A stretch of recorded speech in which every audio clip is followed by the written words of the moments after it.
Assalamualaikum warahmatullahi wabarakatuh. Kami dari kelompok 13 yang beranggotakan saya sendiri Rahela Sabila dengan NIM 20201011031138 dan teman saya Nabila Resida dengan NIM 20201011031138 dan teman saya Claresta Kriswidiadari dengan NIM 20201011031139. Hari ini kami akan menjelaskan materi tentang penanggungan.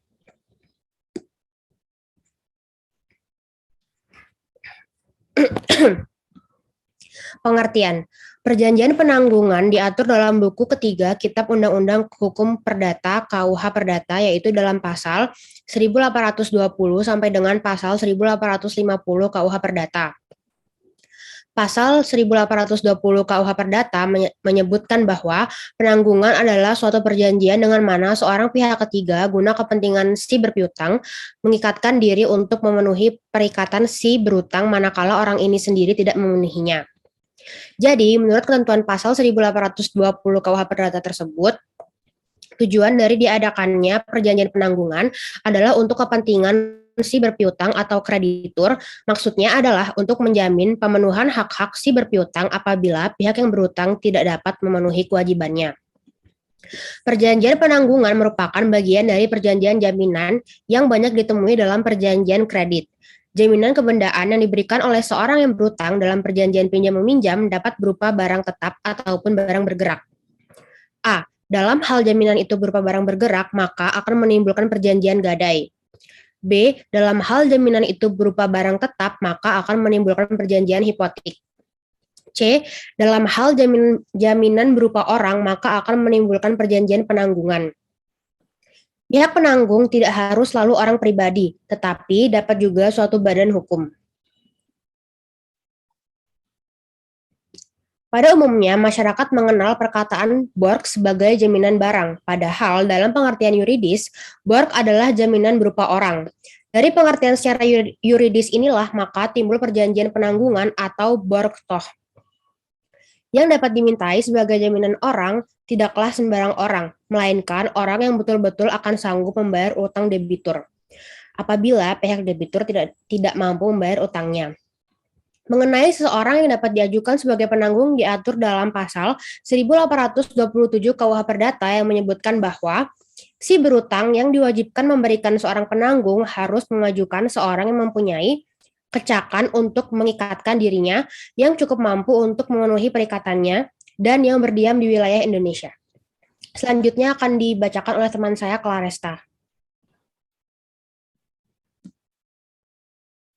Syarat seorang penanggung. Yang pertama, cakap untuk mengikatkan diri. Maksudnya sama seperti yang ditegaskan oleh pasal 1330 KUH Perdata, yaitu syarat yudiris untuk dinyatakan cakap untuk membuat perjanjian secara umum. Yang kedua, cukup mampu untuk memenuhi perikatannya, merupakan syarat ekonomis bahwa penanggung mempunyai kemampuan finansial untuk membayar utang di berutang apabila si berutang tidak sanggup melunasi utangnya. Yang ketiga, berdiam di wilayah Indonesia. Merupakan syarat lokasi, tentunya syarat ini untuk memudahkan bagi kreditur atau bank menagih utang tersebut.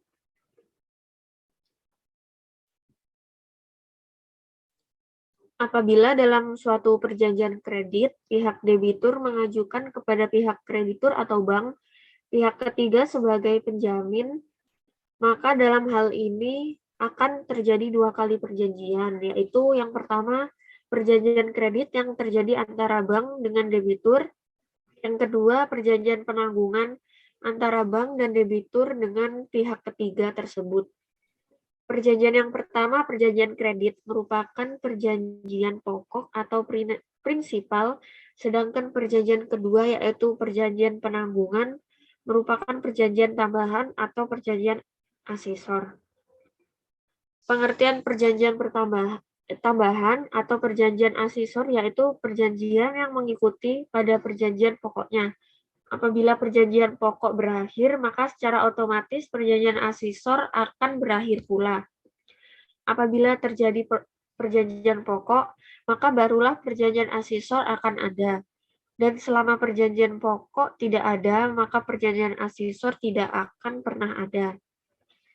Demikian itu sebagaimana ditegaskan dalam pasal 1821 KUH Perdata yang menyebutkan tiada penanggungan jika tidak ada suatu perikatan pokok yang sah.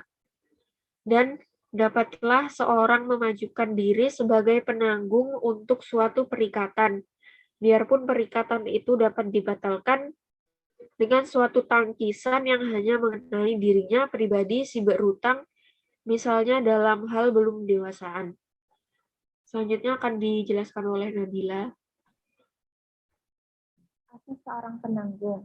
Yang pertama, tidak boleh mengikatkan dirinya untuk menjamin lebih atau dengan syarat-syarat yang lebih berat daripada perikatan si berutang.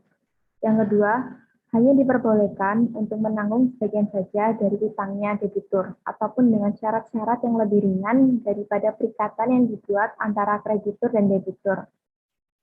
Yang ketiga, apabila dalam perjanjian penanggungan tersebut seorang penanggung, maka utang debitur atau dengan syarat-syarat yang lebih berat, maka perikatan tersebut tidak sama sekali batal. Akan tetapi penanggung hanya menanggung yang merupakan perikatan pokok saja.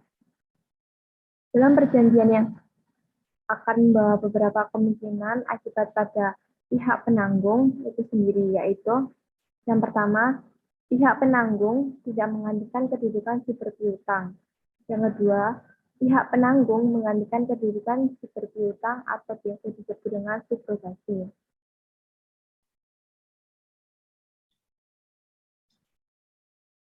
Mengenai berakhir atau hapusnya suatu perjanjian penanggungan, dianut dalam pasal 1845 sampai dengan pasal 1850 KUH Perdata. Hal-hal yang mengakhiri atau menghapuskan perjanjian penanggungan adalah yang pertama, hapusnya perikatan pokok yang dibuat debitur dan kreditur. Kedua, karena percampuran utang antara pribadi debitur dengan penanggung.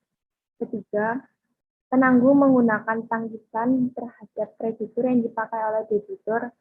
Keempat, penanggung dibebaskan karena kesalahan kreditur, tidak dapat lagi menggantikan hak hipotek dan hak privilege kreditur. Yang kelima, apabila kreditur dengan sukarela menerima benda tidak bergerak atau benda lain sebagai pembayaran hutang debitur. Yang terakhir, apabila penundaan pembayaran yang diberikan oleh kreditur kepada pihak debitur yang kemudian membebaskan penanggung dan dari penanggung tersebut. Sekian penjelasan dari kelompok kami tentang penanggungan. Ada kurang lebihnya, mohon maaf. Wassalamualaikum warahmatullahi wabarakatuh.